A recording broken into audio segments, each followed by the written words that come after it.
Hey everyone, my name is Tim Roscoe. I'm with LGB Alliance USA, and thank you for listening. This is our podcast, LGB Voices, and today talking with Blake. Introduce yourself. Yeah, I'm Blake Andersen. I'm a homeowner in San Diego City. Also, I'm in the Hillcrest neighborhood, and yeah, I'm just helping out with LGB Alliance USA and other gay-related causes. Yeah. Excellent. So today we're going to talk just a little bit about. I wanted to look back at the gay marriage debate, and that sort of that moment in time, and look at how things have gone since. Talk a little bit about gay marriage and how it's affected our current impressions of the gay rights movement overall, and how it's affected where we are as a community today, and just kind of how that's going writ large. Even at the time, there's just something that really did not sit right with me with the way that whole thing unfolded. I thought that the no hate campaign, the way that became a slogan, I think that set a precedent where we started saying, okay, well, if you're not in support of marriage, then you hate gay people. If I think that if we had a chance to, by establishing civil unions, when I lived in Australia, they had civil unions. They call it de facto. There's the same rights as, now they have marriage, but this was before that. And it was the same rights as marriage, but they just called it something else. I had no problem with that because I'm not embarrassed to be gay. I don't mind being gay. I don't mind that there's a different, that I'm in a minority. And I think that there's this aspiration to do almost this burlesque of this heterosexual ritual. That when we should absolutely have equal rights, but why co-opt this thing for straight people, especially if so many straight people are saying no, this is our thing. I talk with a lot of Republicans, as you know, and so Yeah. I mean, my current stance, I do support the use of gay marriage, the term, because one root of the issue is a lot of the religious or spiritual people, they're feeling one piece of the puzzle, they don't even think we were born gay, or maybe they think a demon possessed us. And so I explained to them, like an omnipotent spiritual entity, I feel humans are born 100% gay or 100% straight. And so why would the entity make people born gay and then not, and then possibly dehumanize them? There's no Hmm. logic behind that. And so I try to Well, look at it. could you expand on that a little bit? I want to understand. Explain.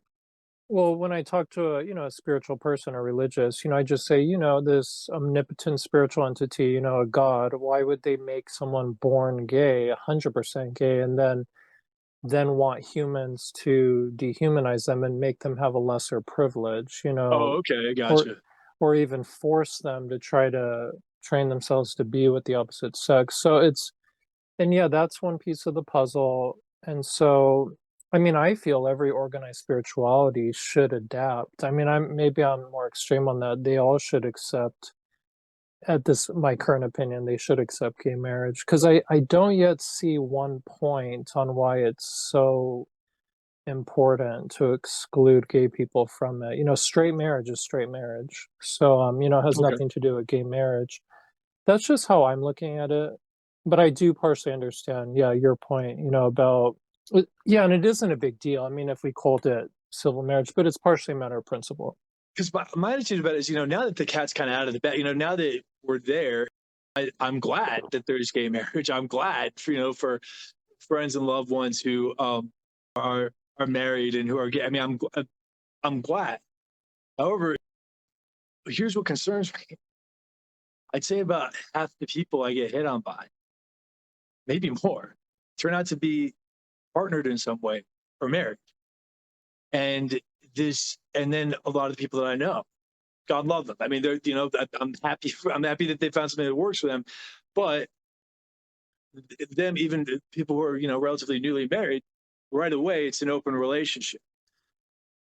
I think for me, as a person who's very pro monogamy in my own life, um, it's difficult for me to understand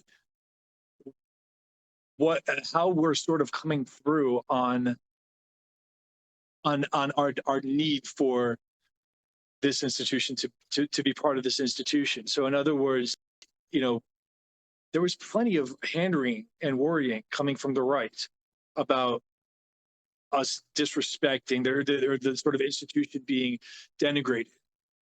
And to be perfectly honest, I'm seeing a lot of exactly that, and I think that the quick response would be, of course, well, straight people cheat on each other too, or straight people have open relationships too, or even that straight people are now evolving into this pansexualism and developing different ideas of what marriage is. I think that, do you think there's a bit of a political risk that we're taking there a little bit, or that we have taken, in terms of, there not really being a culture, and it's not a mainstream thing in the gay community to say, no, hey, look, we aspired to this.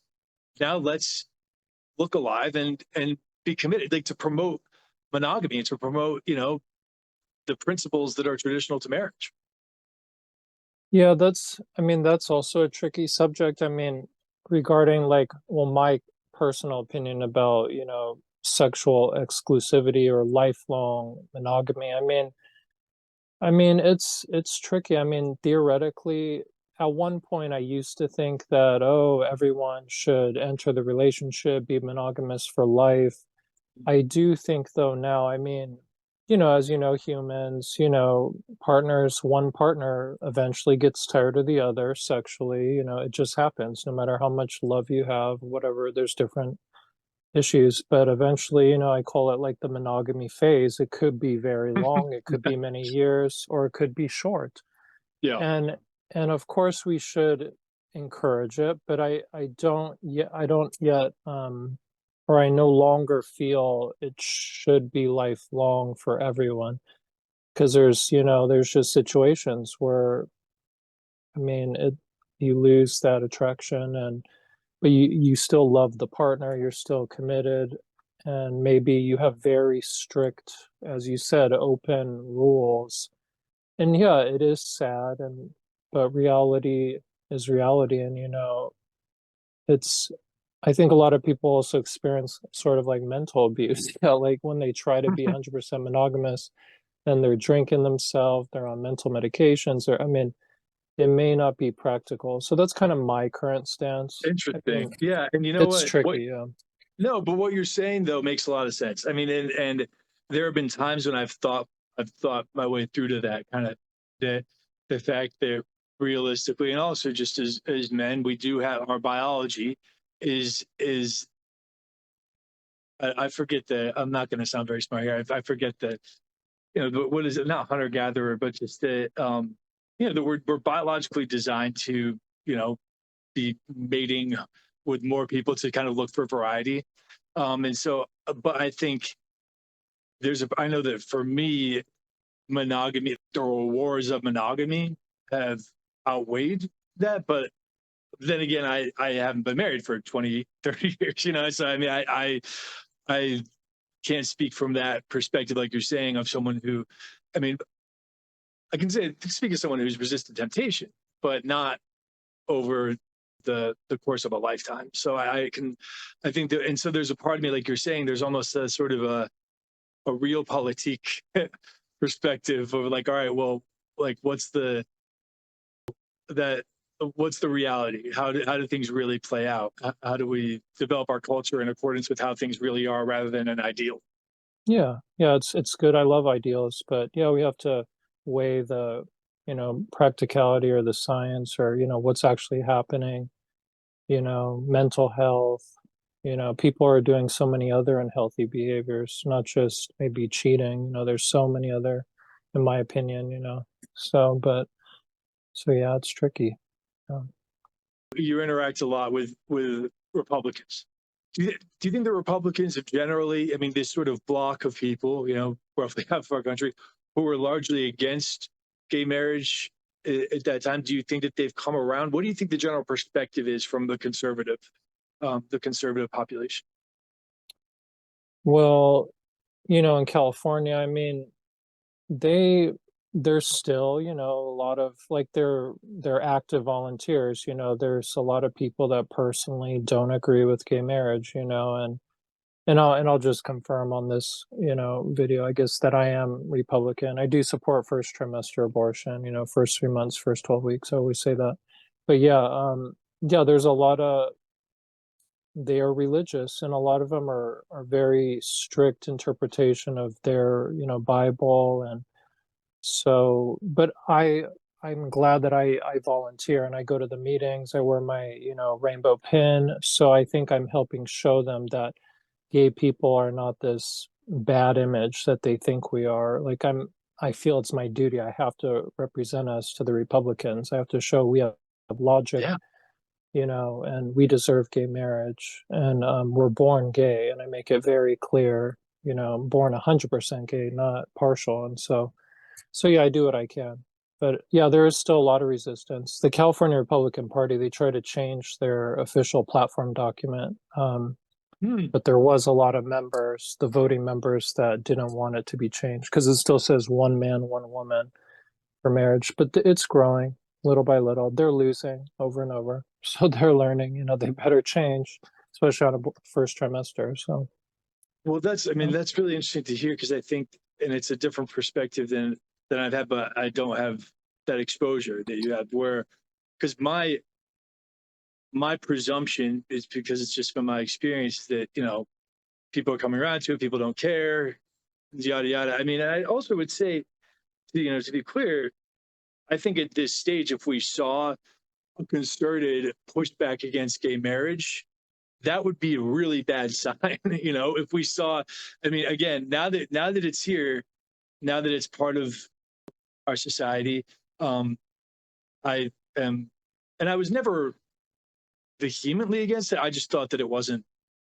priority. I didn't see it as something that was necessarily be harmful. But for those who do see things that way, I mean, I think that at this stage, if we were to see a resurgence of an anti-gay marriage lobby, that would be, I don't see how that could happen without being part of a broader anti-gay movement or phenomenon.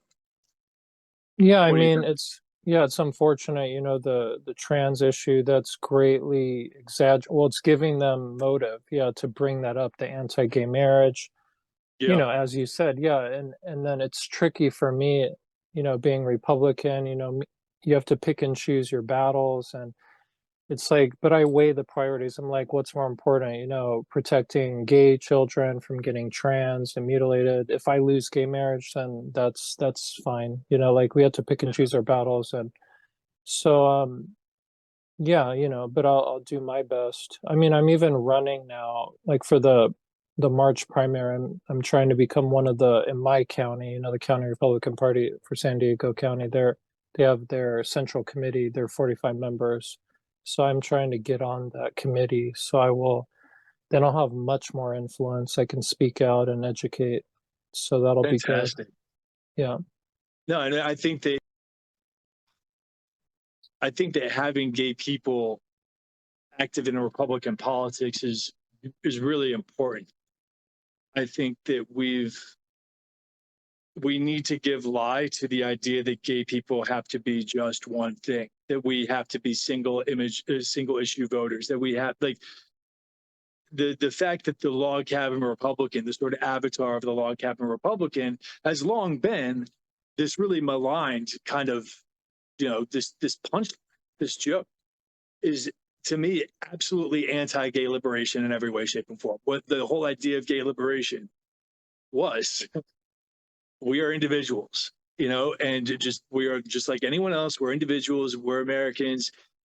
We have freedom of conscience, freedom, freedom of thought, and self determination.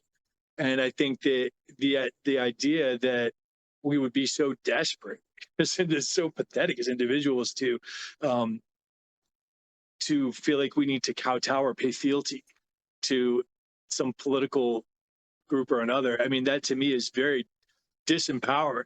And I think it to me, that message that is being promulgated, that message is being sent. Um, and now with the advent of the queer umbrella, that, oh well, if you're not for this whole laundry list of pretty radical radical ideas. Or just if you're not a liberal, then you hate yourself, you're internally homophobic. I mean, I think that whole idea, that whole philosophy is far more homophobic than anything that I've personally seen from Republicans. Because I would rather be hated than be pitied or condescended to. I would rather be seen as this adversary, as some hellbound sinner who is, who is against, against all that's good. I would rather be seen or mistaken as such than, I think it's more, at least more empowering than being a victim, from my perspective. Yeah, it's I mean, but I do understand the emotional issue with the gay marriage. I mean, even I get personally, privately, angry, when I hear certain comments or so it is tricky. I mean, I can definitely partially understand why they just maybe emotionally can't deal with being in that environment at times, hearing about, some Christian, scripture or whatever. And so but I weigh it, the issues. Like I'm into, tough on crime. I'm into, I call it true free market capitalism, less Mhm. restrictions on commercial, on businesses and less government handouts, lower taxes, more efficient government. So I look at those for all society and not just looking at gay people, what's better for the country. So that's why I currently vote Republican, but I read a piece by Andrew Sullivan, which was talking about the importance of gay marriage. And it really hit home with me, where he was talking about the extent to which it involves gay people in the social contract. It imparts a sense of social responsibility, ideally, and the same social responsibility that straight people have. And that, I think, to me, was a really strong point. The involvement of, the involvement of gay people in our society, and sort of as people who are invested in the crime rate, who are invested in the economy, who are invested in the these kitchen table issues. That I think that's a sign of progress. hmm yeah, that we have a really bad image that we're not just some, sex addicts that are drug addicted or whatever, I mean, we have probably a really bad image to some of the groups in the straight community. So yeah, I think it's important to show them we do care about the rest of society. It's not just about, me, gay marriage is the only thing in life. And if someone has an issue with it, then oh, it's the end of the world. I mean, Right. but yeah, so that's Well, yeah, no, and you there mentioned yeah. how it's hard, and I imagine it can be at times, to encounter people. As you said, there are times you're going to take things personally, and that it takes an emotional toll. I can definitely see how that would be, but I think I think, though, the bigger message from talking about your involvement, to me, is that we're resilient. We can handle it. We can, and because I think, as soon as we start saying, well, it hurts me, so I give up, I'm folding, or it hurts me, so I'm just going to say fuck you to these people, and I'm going to disengage. That's relinquishing a tremendous amount of power to which we're completely entitled. Yeah, I Yeah. mean, there's gonna be issues, that are no one agrees 100%, and we have to try to be diplomatic. And yeah, we have two choices, the Democrat or Republican. And so and I think there's a lot of good hope. I mean, if more gay people showed up and wore, a little rainbow pin, I mean, just being present, your presence Yeah. makes them think twice about, ridiculing gay people or even attacking gay marriage. I mean, even one gay person in the county party meetings, I think it has a strong effect. And so yeah, I And just also that they can recommend. get to Yeah. know you personally, and know hmm that you're a three-dimensional human, with that has things in common. yeah. And hmm Yeah, and to me, that's really valuable activism. That's really valuable pro gay activism. On top of just being a good citizen and being a good American. It always strikes me when I live just a few blocks from Independence Hall, and I think a lot about before Pride. There was this. It was called the Annual Reminder, and it started very small. It was just like 15, 20 people, gay people who were marching, and this was a time when it was an arrestable offense. Yeah, and these people Mm. had to know that they were walking into potential job loss. And I mean, we don't know what all of their fates were, but potential job loss, housing loss. They had no rights at all. And these people, for us, got into their Sunday best and respectfully stood up as gay people, saying, no masks, no nothing like that. And this was in 1965, and that march was what eventually gave way to the Pride Parade in New York, or the Christopher Street Parade was the start of it. We're going to be doing a longer thing on that with LGB Alliance, but what really struck me a lot of the time, or just through my research of this, is the extent to which these people were talking about what an American cause this was, and that these were people who they were using, semiology and terminology that was about being a good citizen, and that being able to be out and having equal rights was their opportunity, or our opportunity, to participate fully in the American project. That really stuck with me. Yeah, I mean, I'm just really appreciative, of every, gay person helping with LGB Alliance USA, and yeah, just with the, LGB cause, or speaking out against, the harm to our community from the gender ideology. How do you think things are going in this sort of renewed gay liberation movement? I think there's a ton of work to do. I mean, I think we should not be comfortable at all and, pace ourselves, but there's a lot of work to do. We shouldn't get convinced, that, oh, the tide is turning. I think it's not there yet, for sure. And we need to, I mean, I think, the LGB Alliance is, in a way, needs to replace the Human Rights Campaign, organization in the US. Yeah. I mean, that's, yeah, LGB Alliance, we just have to grow little by little, and Yeah. yeah, and take what allies we can, our straight allies, and we need every help we can get, Republicans, whatever we got to do. Well, and that's, So, I think that's one of the things that I really enjoy about this group, especially in a time that's so censorious, and a time where it just, in the gay community at large, having differing opinions is not altogether popular. It's really refreshing to be working with this group, because I'm finally around people who think differently from me. Like you and I, just in this conversation, there are things we just like different perspectives to disagree on things, and yet we share this common cause.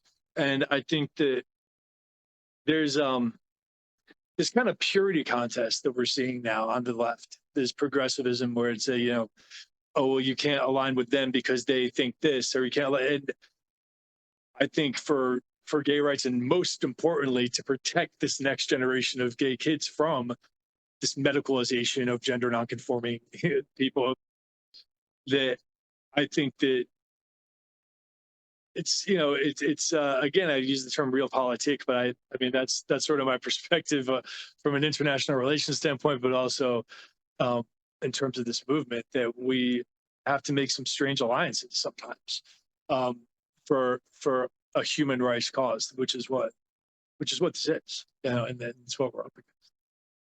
yeah. Thank you everyone for listening, and thanks for watching, and please keep tuning in. We're on Twitter, LGB Alliance USA. You just Google us. So you can find our website. You can find us on Twitter. You search us, LGB Alliance USA. Blake, how can people find you? There's some social media accounts I run. One of them is Gay Republicans of San Diego County. So you can find that on X, Twitter or Facebook. So that's one way. Gotcha. If you message that, I'll see that. So Well, fantastic. Yeah, and you can find me at I'm at just at Tim and Philly 1 on Twitter, or sorry, X. I don't know if I'll ever get used to that, but please reach out to us if you have any recommendations on what you'd like to hear us and the ladies as well talk about. And thank you so much for being a part of this.